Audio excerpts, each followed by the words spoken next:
This is Democracy Now!, democracynow.org. I'm Amy Goodman, as we bring you part two of our conversation with the legendary whistleblower, Dan Ellsberg.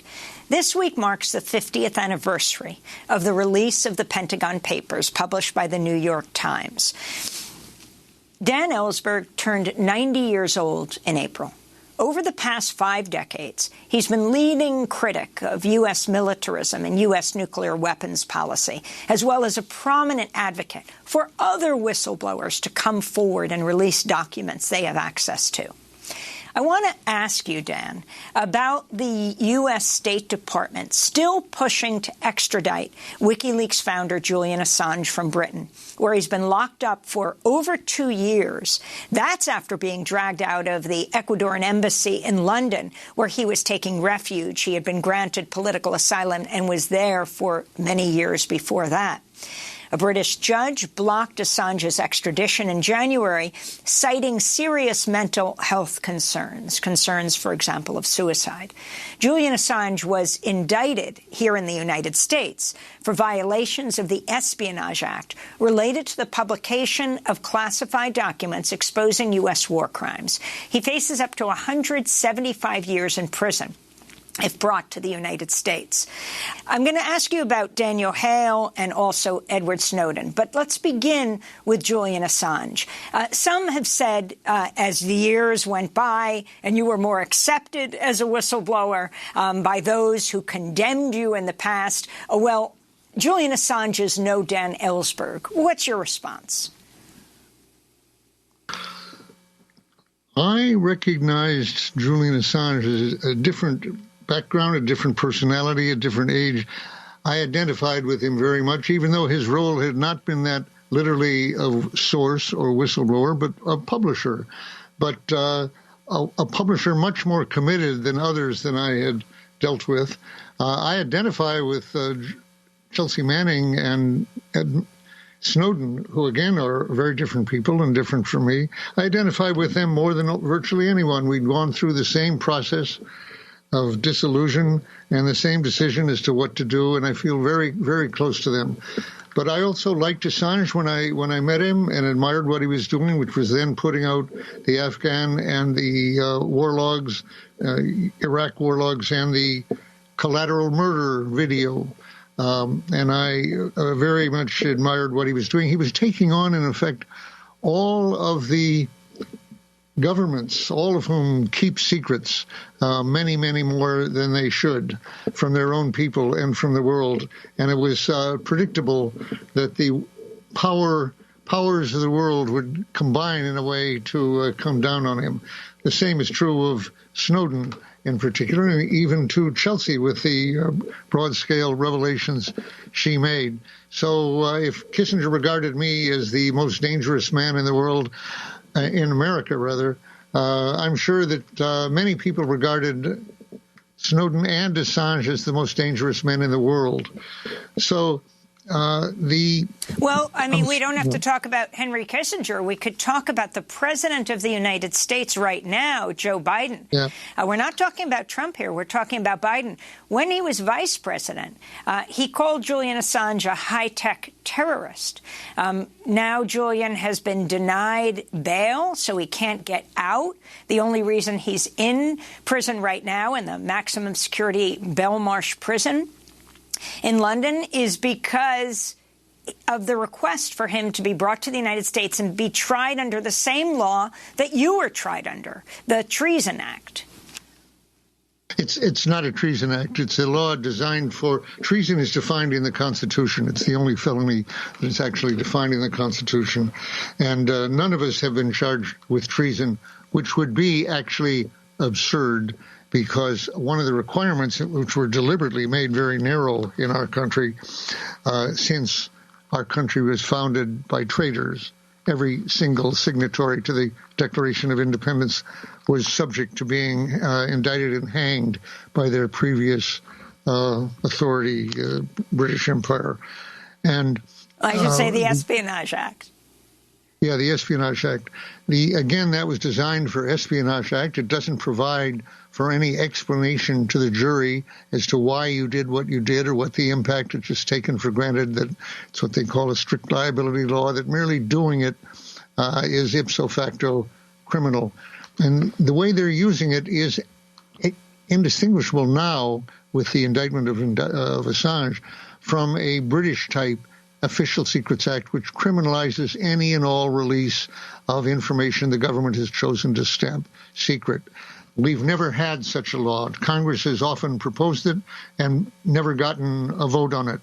With one exception, they did pass by voice vote such an act as an amendment in 2000, and Clinton vetoed it on constitutional grounds. So it's never gone to the Supreme Court. It all never been tested, and that's why I'm saying that if they choose to indict me, and they have exactly as good grounds to indict me as any of the ones they have actually indicted. And if they choose to do that, there will be no plea bargaining on my case, and I will make every effort to take it to the Supreme Court, which could deny it, as they have in the past, but at any rate force them to face the fact whether such a law so used could possibly be regarded as compatible with the First Amendment, which says no law shall be passed abridging freedom of speech or freedom of the press. Now, Assange is the first journalist to be tried, and that's why I think the journalists have never really paid attention to this loaded pistol that was pointing at them for the last 50 years. The plain language does permit them to be indicted. And as I say, the question that hasn't been settled is, how could that be compatible with the First Amendment? The answer is it can't.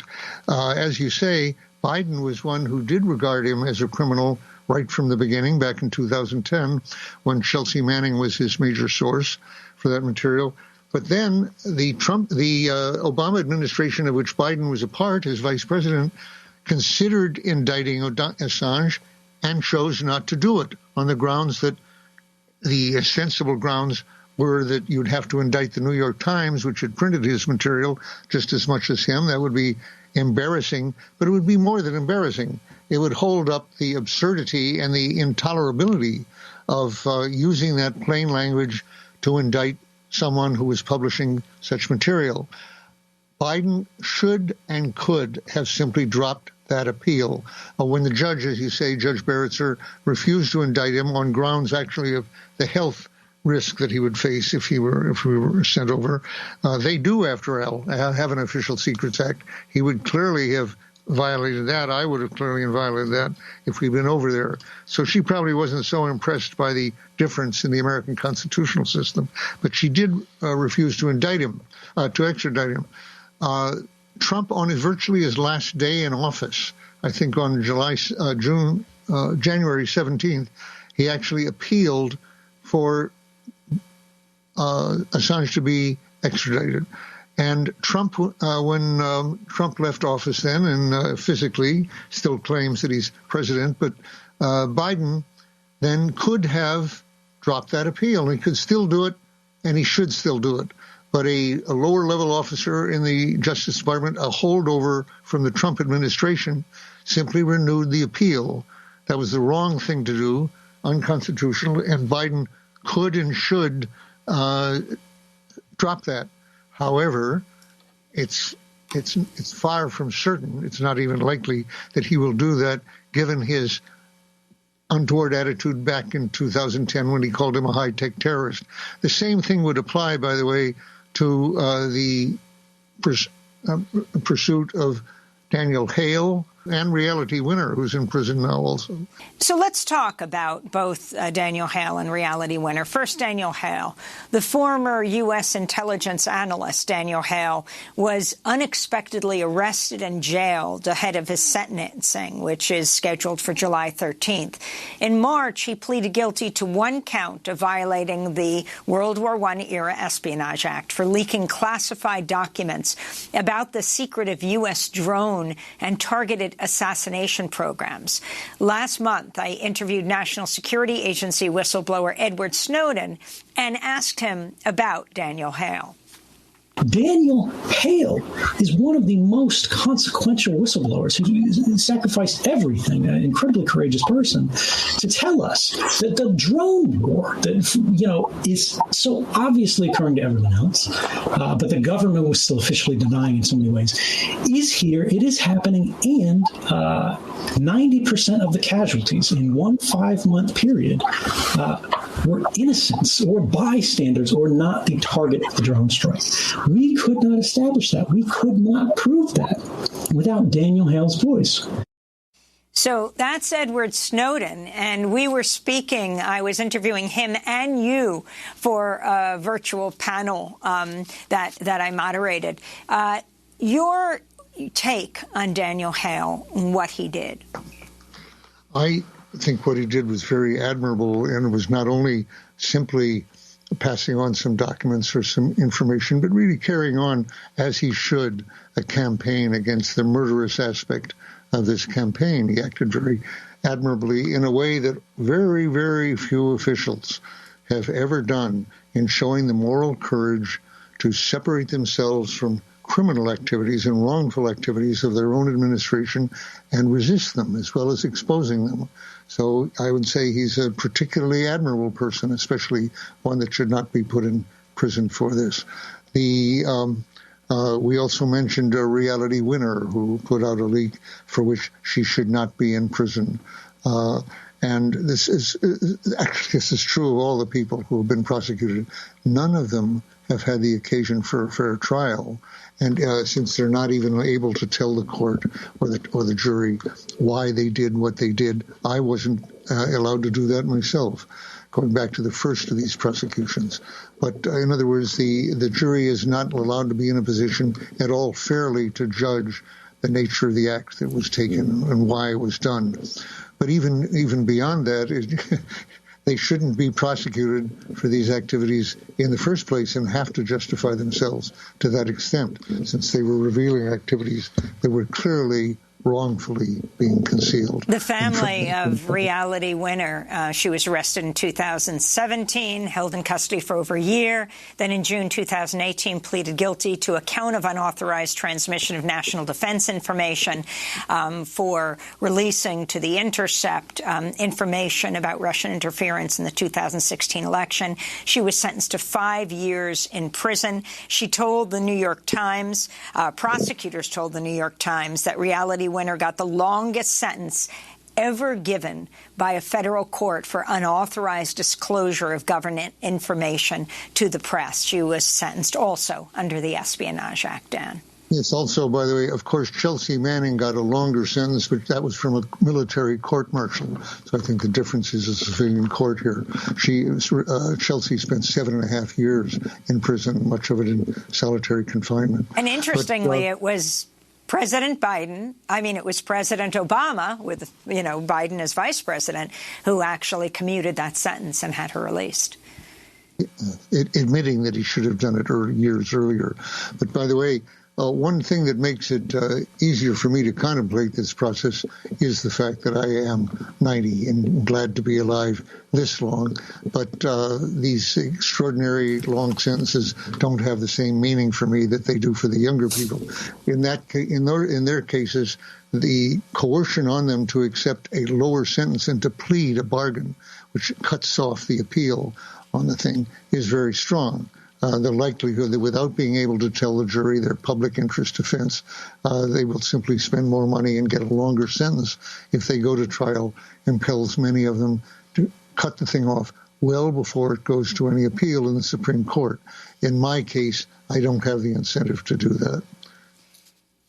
Back on Julian Assange, the Biden Justice Department and Biden himself just made a pledge not to go after journalists. This is after the revelations that the Trump administration was seeking the email and other communications of a number of journalists, Barbara Starr at CNN, reporters at the New York Times, also at the Washington Post.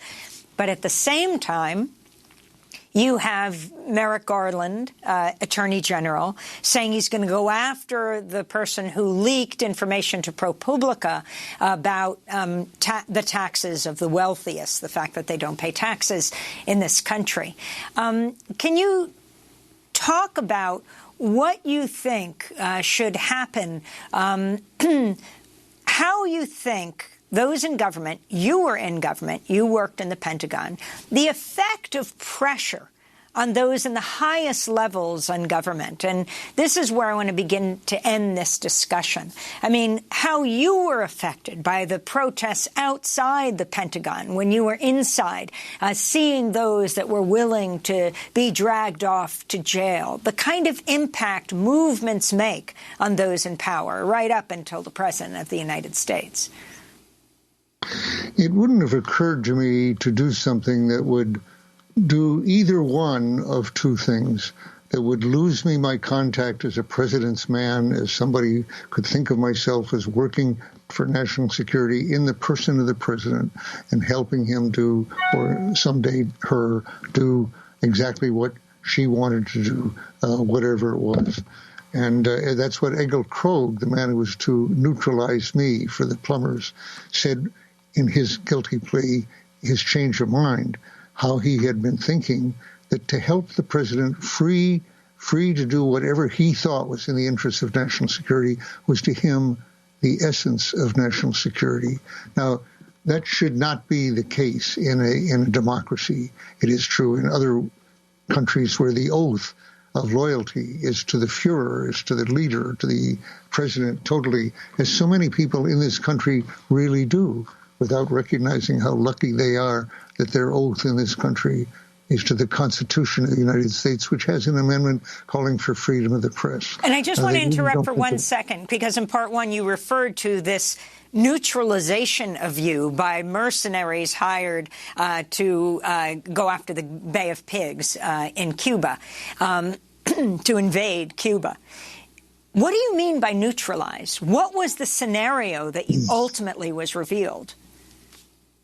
It can include anything, of course, including simply stigmatize so that the person will not be listened to because he's so flaky or so corrupt or so untrustworthy.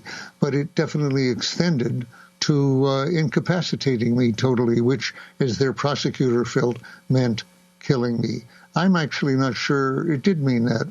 I think the president was very anxious for me to shut up that particular weekend when he intended to mine Haiphong, which I was predicting, and which I thought would engage him in direct conflict with Soviet ships and would lead to B-52 bombing over Hanoi, both of which it did do. And he wanted me to be quiet during that week, and I think their real intent was to bust my jaw or put me in the hospital in such a way that I wouldn't interfere. As one of them admitted, Bernie Barker, he said my job was to break both his legs.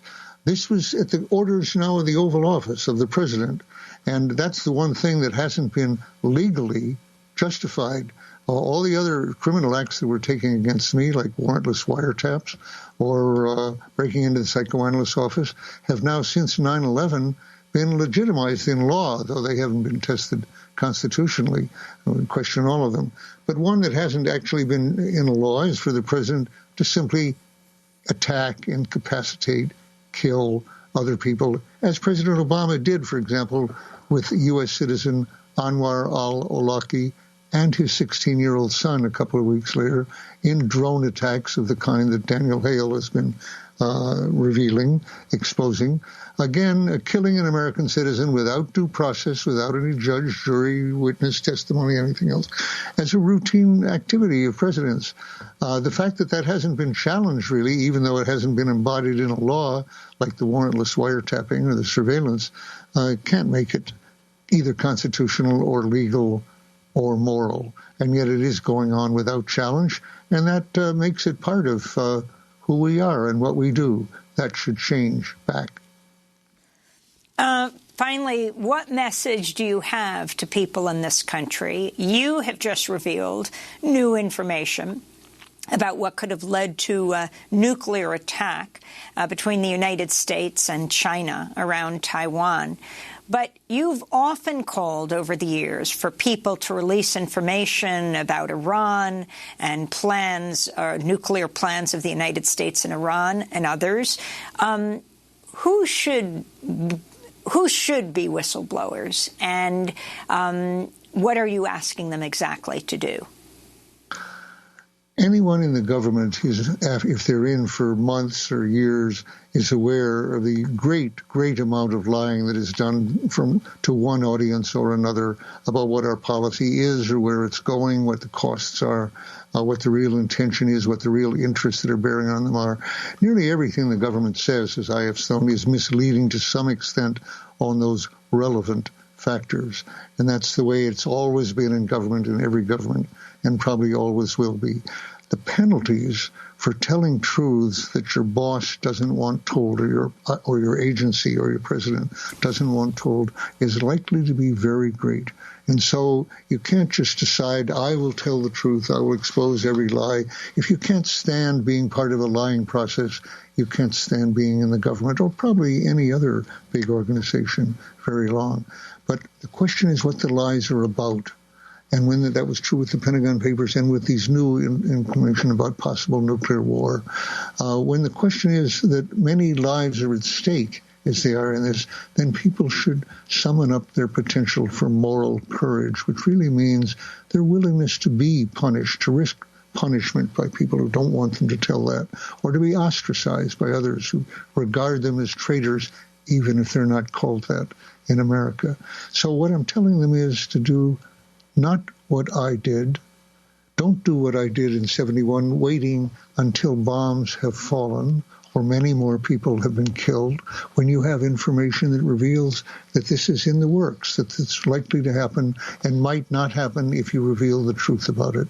In those cases, I would tell them, consider doing what I wish I had done in 1964 rather than 69 or 71, and go to the press and go and also by the secret means that are now becoming increasingly available. Maintain your anonymity if possible. Go to the Congress also, same way, and reveal what may do this at whatever cost to yourself. Consider doing it, because a war's worth of lives may be at stake. And finally, Edward Snowden, who we just did a public forum on, a virtual public forum with you in California, him in Russia, where he has political asylum, not because he wanted it there, but because the U.S. pulled his passport after he revealed information about what the NSA was doing, about the government spying on the American people. What do you advise President Biden to do when it comes to Ed Snowden, who says if he came back to this country, he could not get a fair trial, but wants to come back? It's absolutely true that he could not get a fair trial, just as I didn't get one. I was freed by an almost miraculous set of circumstances from a judge who had been bribed by the president to convict me some way or other.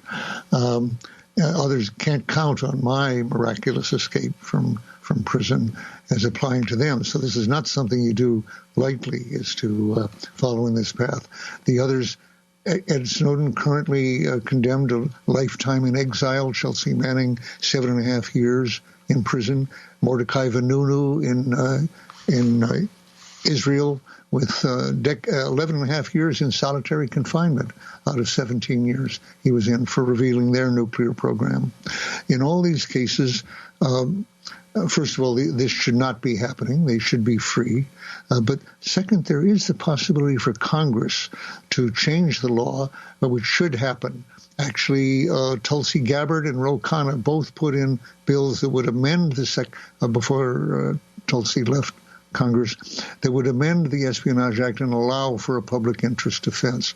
And those should certainly be repassed, be reintroduced into Congress so that people will have the opportunity for a fair trial. Snowden has said that if that were to happen, he would come back and face a jury and explain himself to the trial.